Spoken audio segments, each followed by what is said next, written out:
Hi, I'm John Gattorna. I'm the founder and co-partner and managing partner of a boutique supply chain thought leadership firm based in Sydney. We over the last 20 years have been looking at the wicked problems in the supply chain, and of course, the recent COVID virus pandemic has really given us a lot to think about. And I've got some points of view, pretty strong points of view about how the supply chain should be designed from the outside in. In other words, working backwards from the customer side. And the other major point of view I've got is that the various parts of the business, the enterprise, should be linked, digitally and organisationally. And therefore, I'm very keen to see procurement become an integral part of the overall supply chain capability inside a firm, and I've got a few thoughts that I'd like to share with you in this series.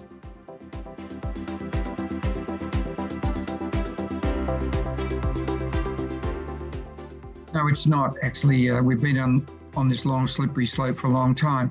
Look, I think in the first instance we've got to solve this organisation design problem. I think procurement has to be part of the supply chain, and that means they've got to be linked integrally with manufacturing and with logistics at the front end. And the three of them really need to report to a chief supply chain officer. I think that's the first thing we must do to start making a much more integrated approach to the demand side of the business. I think once you do that, we need to all recognise, and I think the people at the front end of the business are recognising this, that customer segmentation is the key. And we now know that not all customers behave the same way when they're buying product. And the research we've found is that 4 or 5 supply chain archetypes will give you about an 80% fit to the business. So that means we need our procurement people understanding that. And as they look out into the supply base, they need to be looking for suppliers who, have long-term relationship ambitions. They need possibly different suppliers who are good at giving the lowest unit price for a particular order. They also need to find suppliers who may have extra capacity that they can go to when we need quick response, and they could be different suppliers.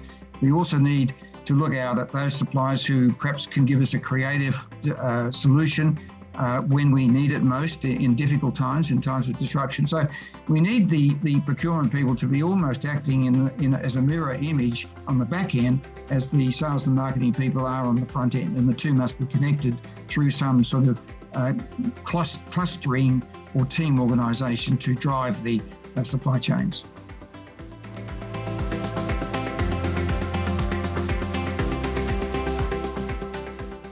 I think the key is that very few companies have really achieved end-to-end digitization.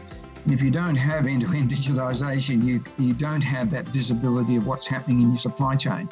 And if you don't have that visibility, you're not making decisions in real time. You're making decisions in 3 weeks, 3 months late, and you're always in catch-up mode. And you're certainly not making your customers happy, because they generally find out their orders haven't been fulfilled when the delivery doesn't come, instead of us being able to proactively tell them there's delays, and so they can replan what they're doing. So it's mainly around the digital side, I think. And the second thing is that inside our organisation structures, again, most of the organisations, the big ones, are still very ponderous in their decision making, very hierarchical. We don't have these quick decision making teams who are prepared to take risk and make decisions. So the clock speed of organisations is too slow, and therefore we're missing the opportunity to out-decision our competitors, like some of the fast fashion companies are already doing.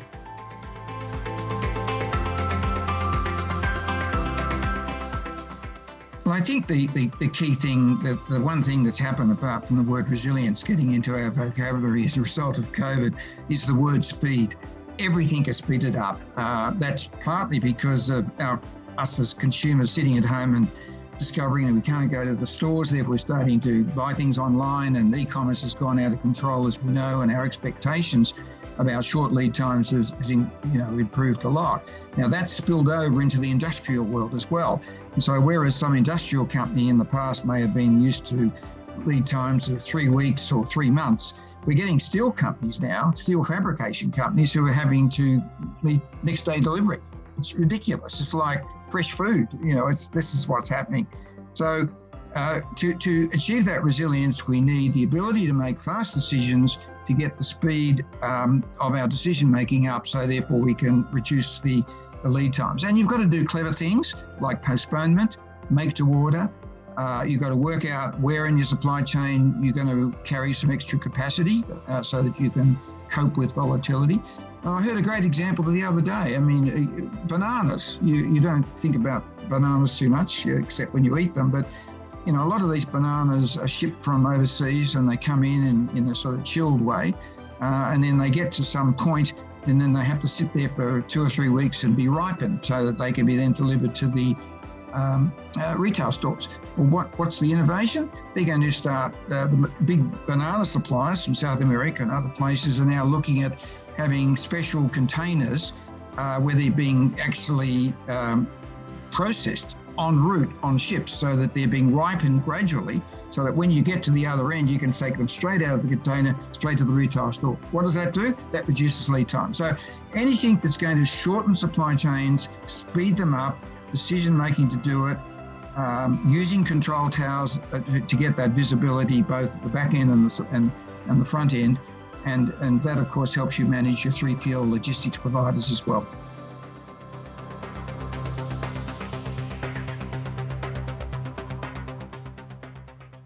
I think the takeaway would be, you've got to find ways of speeding up the whole process, but you have, got to also manage the risk. And the only way to do that is through modelling.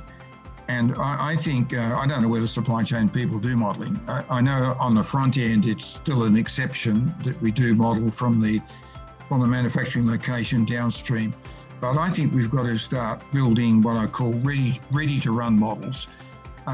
Because quite frankly, in difficult times, S&OP and the usual forecasting techniques that one uses are useless. So I'd be saying to them, embrace the technologies of modelling, optimization modelling, and model back upstream to your suppliers, and start running models to not only to, for normal sort of normal times, but you can start managing risk that way. For instance, if you look at Simke Levy's work at MIT, he uses modelling to work out the time to recover. So you can start modelling things and say, what if I took out a supplier here or a DC there? What would it do and how long would it take me to recover and what would the cost be? So forget about all this idea of trying to work out probabilities of when the next black swan's coming. Just have models ready to use. And so I think that's the sort of thing I'd be doing. A lot more analytics, getting involved in building analytics capabilities in companies where the procurement person is involved with supply chain person, with commercial. They're talking about this all the time and running models and making judgments about what they should do. Finally, I'd be arguing that the bigger companies ought to be building a control tower that looks both upstream and downstream, and procurement people should be putting up their hands to be part of that control tower.